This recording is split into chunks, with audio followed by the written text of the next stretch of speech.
Happy morning. இது all to all சேனல்லேருந்து நான் சாந்தகுமாரி பேசுகிறேன். பார்த்திங்கன்னா இது இன்றைக்கி நான் ஒரு மாம்பழம் பாயசம் செய்ய சொல்லித்தரேன்.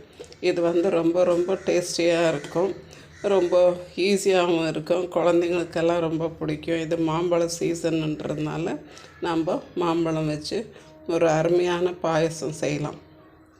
இது குழந்தைங்களுக்கு ரொம்ப பிடிக்கும். பார்த்திங்கன்னா அவ்வளோ டேஸ்ட்டாக இருக்கும். இது ஈஸியாகவும் இருக்கும் நம்மளுக்கு செய்கிறதுக்கு. இப்போ ஒரு மாம்பழம் நல்லா ஒரு 1/2 கேஜி மாம்பழத்தை எடுத்து தோல் சீவிட்டு இப்படி நல்லா திருவி வச்சுருக்கேன். ஓகேவா? நல்லா அந்த திருவுறதில் வச்சு கஷ் பண்ணி வச்சுருக்கேன்.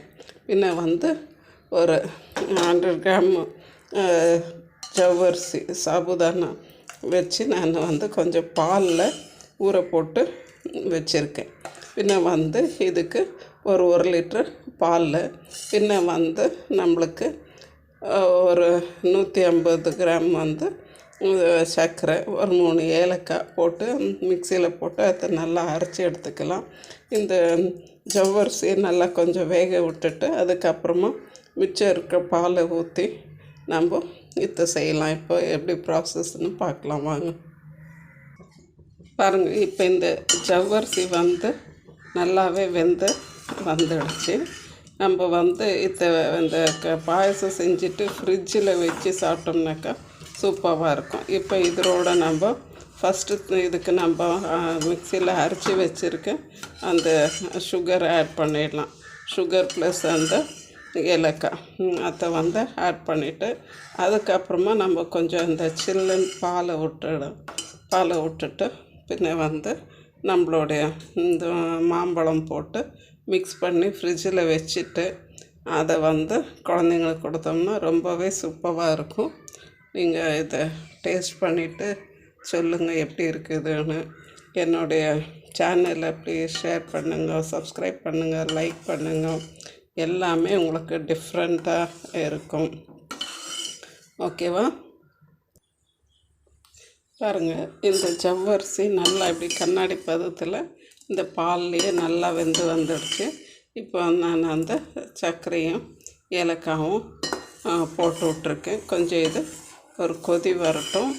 மறுபடியும் நம்ம இதுக்கு தேவையான பால் இதை கொஞ்சம் ஆற வச்சுட்டு கொஞ்சம் சில்லுன்னு பால் ஊற்றி அதுக்கப்புறமா நம்ம மாம்பழம் ஆட் பண்ணிக்கலாம்.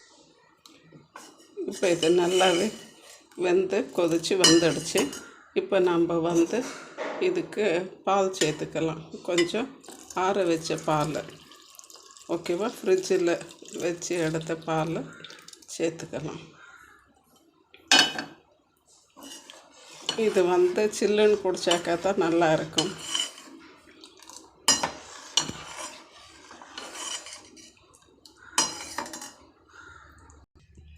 பாருங்கள் ஃப்ரெண்ட்ஸ், இப்போ இது பாலை ஊற்றி நல்லாவே ஆற வச்சாச்சு. இப்போ நம்ம இதில் மாம்பழம் கலக்கிக்கலாம். சப்போஸ் நம்ம சூடாக போட்டுட்டோம்னாக்கா மாம்பழம் இந்த பால் பட்ட உடனே தெரிஞ்சிடும். அதனால தான் நம்ம கொஞ்சம் சில் பண்ணி இதில் சேர்க்குறோம். இன்னொன்று என்னன்னாக்கா, இப்போ 1 லிட்டர் பாலை நல்லா 1/2 லிட்டராக சுண்ட வச்சுருக்கோம். பின்ன இந்த ஜவ்வரிசியும் நம்மளுக்கு பாலை கொஞ்சம் கெட்டியாக்கி கொடுக்கும். இது ரொம்ப எம்மியாக இருக்கும், ரொம்ப டேஸ்ட்டாக இருக்கும். பாருங்கள் ஃப்ரெண்ட்ஸ், இப்போ நம்ம இதில் இந்த மாம்பழம் போட்டுடுவோம். இது 1/2 கேஜிக்கும் கொஞ்சம் கூட தான் இருந்தது. இதை போட்டு நம்ம நல்லா மிக்ஸ் பண்ணிக்கலாம். இப்படி மிக்ஸ் பண்ணி எடுத்துக்கலாம். பாருங்கள் ஃப்ரெண்ட்ஸ், நம்மளுடைய மாம்பழம் பாயாசம் சூப்பராக ரெடி ஆகிடுச்சு. ஓகேவா?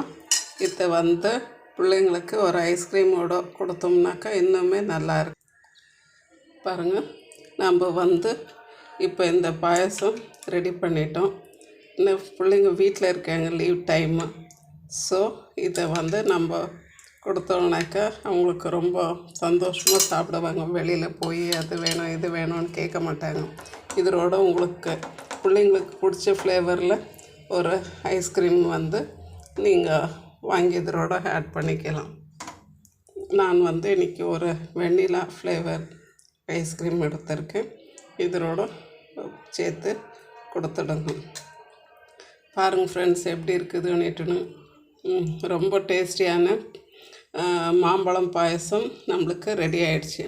தேங்க்யூ ஃபார் வாட்சிங். இது all to all channel. Please share பண்ணுங்கள், லைக் பண்ணுங்கள், சப்ஸ்கிரைப் பண்ணுங்கள். தேங்க்யூ ஃபார் வாட்சிங்.